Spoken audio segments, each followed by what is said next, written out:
If you take a step back and carefully observe the life of the average person, if you truly analyze how they spend their waking hours, you will notice a quiet, invisible psychological pattern.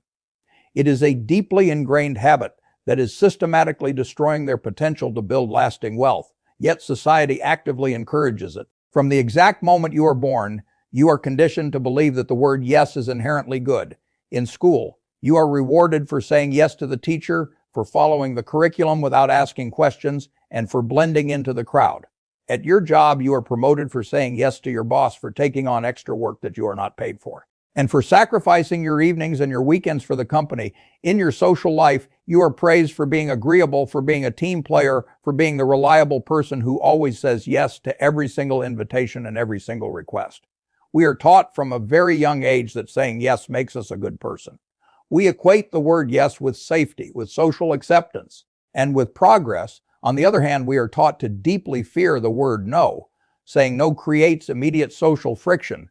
It makes people deeply uncomfortable. It carries the terrifying risk of disappointing someone you care about, of being labeled as difficult, of being called selfish or arrogant. Because human beings are biologically wired to seek the approval of the tribe, we naturally avoid this friction at all costs. So we say yes to attending social events with people we do not actually like or respect. We say yes to sitting through 2-hour corporate meetings that could have easily been summarized in a single 3-sentence email. We say yes to taking on pointless extra projects at work that do not advance our core goals. We say yes to giving our attention to the constant, never-ending stream of push notifications, news alerts, and trivial dramas of the modern world.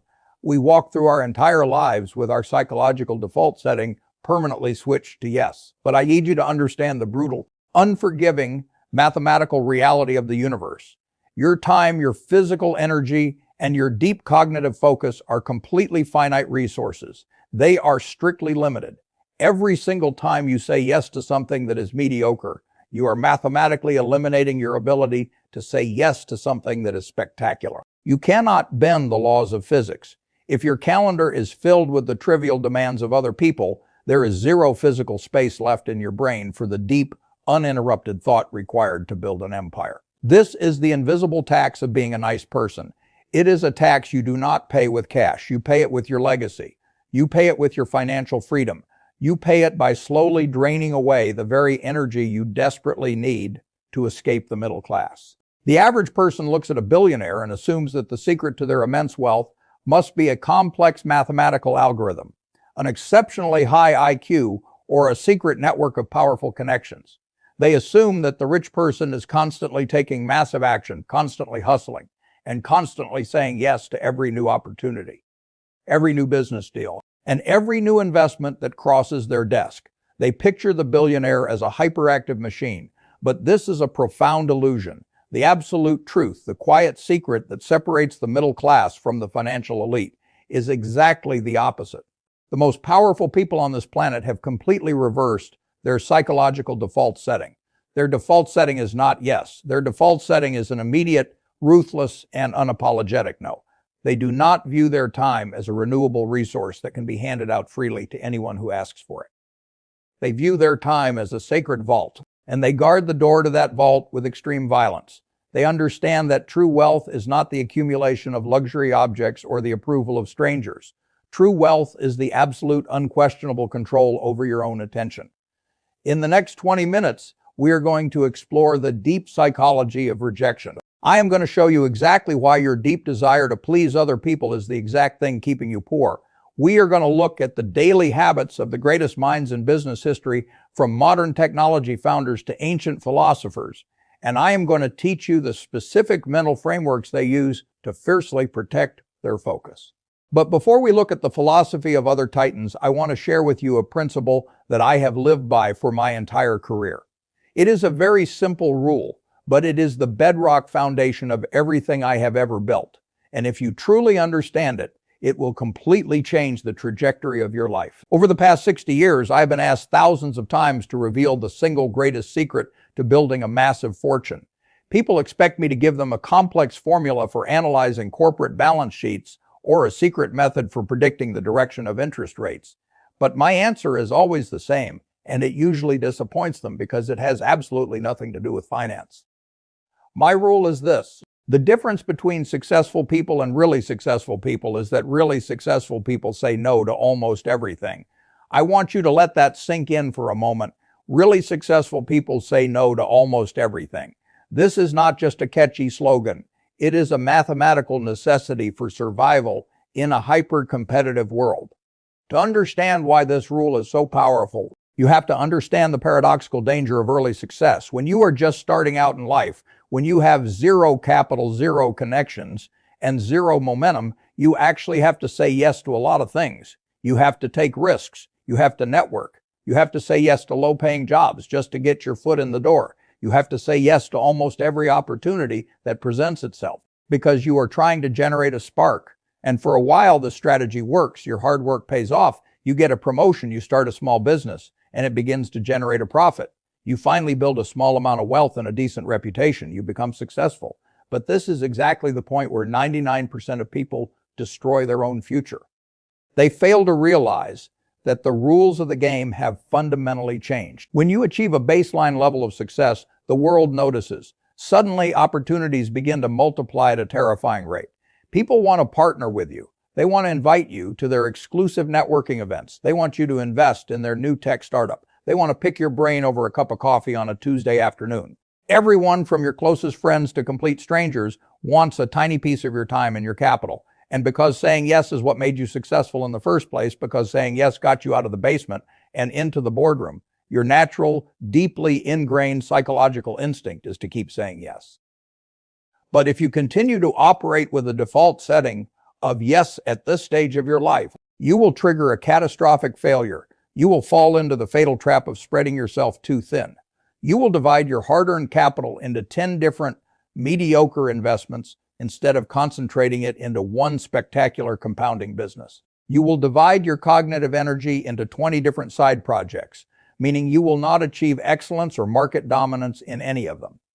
The relentless influx of new, seemingly good opportunities will dilute your focus until you return right back to the mediocrity of the middle class. This is the quiet, invisible trap of opportunity cost. Every single time you say yes to a 2-hour coffee meeting with someone who does not elevate your thinking, you are actively saying no to 2 hours of reading a book that could fundamentally change your life. Every time you say yes to investing $10,000 in a friend's risky, unproven business idea simply because you do not want to hurt their feelings, you are mathematically saying no to owning $10,000 of a world-class compounding asset that pays you dividends while you sleep. The really successful people, the ones who build multi-generational empires and leave a lasting legacy, understand that their success naturally makes them a massive target for distraction. Therefore, they must build an impenetrable fortress around their attention. They must undergo a radical psychological shift. They must transition from saying yes to everything when they had nothing to saying no to almost everything now that they have something to protect. To truly grasp the magnitude of this concept, we need to look at the daily habits of the most powerful minds in the history of business. There is a famous story about a dinner party that took place in 1991. I was invited to the home of the Gates family in Washington, and it was the very first time I had ever met Bill Gates. At the time, Bill was relentlessly building Microsoft into a global technology titan, and I was managing Berkshire Hathaway. During the dinner, Bill's father, who was a remarkably intelligent and observant man, asked everyone sitting around the table a very direct question. He asked us to write down the single most important factor that had contributed to our monumental success in life. Without hesitating, without looking at each other, Bill and I both wrote down the exact same word. We did not write down intelligence. We did not write down hard work, or luck, or vision, or a high tolerance for risk. We both wrote down the word focus. Now, the word focus is thrown around constantly in modern self-improvement circles, but most people completely misunderstand what it actually means. The average person thinks that focus means staring intensely at a computer screen for 10 hours a day until your eyes bleed. They think focus is a physical act of exertion. They think it means gritting your teeth, drinking another cup of coffee, and forcing yourself to work harder than the guy next to you. But that is a painfully surface-level definition. True billionaire-level focus is not about what you look at. It is entirely about what you refuse to look at. It is an act of violent, systematic elimination. Focus is the weaponized application of the word number. It is the conscious decision to ignore 99 good ideas so that you can dedicate all of your terrifying energy to the one exceptional idea. Nobody understood this concept of violent elimination better than Steve Jobs. Apple is the largest single investment in the Berkshire Hathaway portfolio, and I have always possessed a deep, profound admiration for the way Steve Jobs operated his company. When Steve returned to Apple in 1997, the company was on the absolute brink of total bankruptcy. They were producing dozens of different products, trying desperately to please every single type of customer. They had different models of computers, obscure printers, digital cameras, and an endless array of accessories. They were saying yes to everything, and as a result, they were slowly bleeding to death. Steve's very first action upon returning was to walk into the boardroom and mercilessly kill almost every single project they were working on. He drew a simple grid on a whiteboard and reduced their sprawling product line from over 300 items down to just 4. He said no to thousands of engineers. He said no to millions of dollars in sunk costs. And he said no to the prevailing logic of the entire technology industry. Steve famously said, "People think focus means saying yes to the thing you've got to focus on." But that is not what it means at all. It means saying no to the 100 other good ideas that there are. You have to pick carefully. I am actually as proud of the things we haven't done as the things I have done. Innovation is saying no to 1,000 things. This philosophy of brutal elimination is exactly why the calendar of a true billionaire looks completely different than the calendar of an average corporate manager. If you look at the schedule of a middle manager, it is a chaotic mess of back-to-back meetings, phone calls, Zoom links, and trivial obligations they are drowning in, yes. But if you look at my calendar or the calendar of any truly wealthy individual, you will find vast, terrifying expanses of completely empty time. We leave our calendars empty on purpose because an empty calendar is the ultimate luxury. It provides the physical and mental space required to think deeply, to read quietly, and to wait patiently for the one spectacular idea that is actually worth saying yes to. This concept of guarding your time with ruthless aggression is not a new phenomenon invented by modern billionaires. It is a fundamental law of human power that stretches back thousands of years into human history. Long before Wall Street existed, the great Stoic philosophers of ancient Rome understood the fatal flaw in how human beings value their own lives. Seneca, one of the most brilliant minds of antiquity, wrote a powerful essay titled On the Shortness of Life. In it, he makes an observation that is even more terrifyingly accurate today than it was 2,000 years ago. He wrote, "People are frugal in guarding their personal property, but as soon as it comes to squandering time, they are most wasteful of the one thing in which it is right to be stingy." Think about how incredibly absurd our behavior is. If a stranger walked up to you on the street and asked you to hand them $500 in cash from your wallet, you would immediately say no. You would aggressively protect your financial property. You might even call the police. But if that exact same stranger calls you on the phone and asks to waste an hour of your time gossiping, complaining, or pitching a terrible business idea, you will likely say yes just to be polite. You will literally give away a non-renewable piece of your actual life simply because you are deeply afraid of the minor social friction of saying no. This is a profound psychological sickness. You must learn to apply a stoic defense to your time and your attention, and this defense must be applied across two specific battlegrounds. The first is your financial life, and the second is your social life. In the financial realm, saying no is your only shield against the constant, overwhelming noise of the modern market. Every single day, the media and the internet will try to infect you with FOMO, the fear of missing out. They will throw hot stock tips at you on social media. They will show you teenagers getting rich overnight on volatile crypto trends. They will pitch you complex, highly leveraged real estate schemes. The financial industry is perfectly designed to make you feel stupid for doing nothing. It is designed to provoke an emotional reaction. If you do not have the iron emotional discipline to look at a booming irrational market and say no, you will inevitably be swept into the casino. And when the music stops, you will become the exit liquidity for the smart money. You must learn to say no to the frenzy, even when it looks like everyone else around you is getting rich effortlessly. But the social application of this rule is often much harder and much more painful. To build extraordinary wealth, you must be willing to say no to the societal expectations of your own peer group. You must say no to the Friday night culture of mindless consumption. You must say no to buying overpriced drinks at the bar just to impress people you don't even like.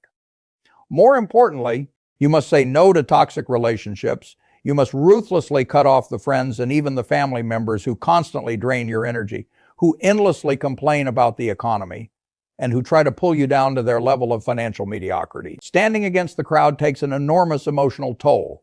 It is an incredibly lonely path. When you start saying no to the people around you, they will not applaud your newfound discipline. They will call you obsessed. They will say you have changed, and they will not mean it as a compliment. They will try to guilt trip you into conforming back to their comfortable level of failure. The reason the 1% is only 1% is because 99% of the population simply cannot handle that relentless social pressure. They would much rather be broke and accepted by the tribe than wealthy and misunderstood by the masses. If you want to actually execute this philosophy in the real world, if you want to transition from a life of weak compliance to a life of immense power, you must completely re-engineer your daily habits. You need a practical, unbreakable system for what I call the masterclass of rejection. The first step is to implement a strict 24-hour rule for every single request that comes your way. From this exact moment forward, you must never ever agree to anything immediately. Whether it is a lucrative business proposal, a casual social invitation, or a seemingly perfect investment opportunity, your default response must become an automatic delay. You simply look them in the eye and say, "Let me check my schedule and get back to you tomorrow." This creates a vital psychological buffer. It actively prevents your biological instinct to please the person in front of you from hijacking your logical brain. In that 24-hour window, you must sit down in a quiet room and ask yourself one brutal, unforgiving question. If I say yes to this, what exactly am I saying no to? What part of my future am I sacrificing just to appease this person in the present moment? The second step of this masterclass is to become incredibly comfortable with the physical sensation of social friction. You must accept that temporary awkwardness is the absolute price of admission for a spectacular life. When you finally tell someone no, do not over-explain yourself. Do not offer a long, desperate, apologetic list of excuses. A long excuse is just an invitation for the other person to argue with you. A firm, polite, and direct no is a complete sentence. It signals immense self-respect. And here is the beautiful paradox of human psychology. While people may be temporarily annoyed when you reject them, they will ultimately respect you significantly more.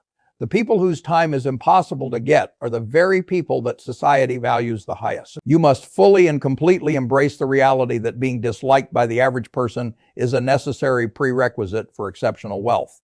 If you act like everyone else, if you make the same comfortable decisions as everyone else, and if you are universally liked by everyone else, you are mathematically guaranteed to get the exact same financial results as everyone else. Now, let me be clear. The financial results of everyone else are utterly terrifying. The average person is drowning in credit card debt, terrified of inflation, and entirely dependent on a system that does not care if they succeed or fail. Do not seek their approval. Seek your own freedom.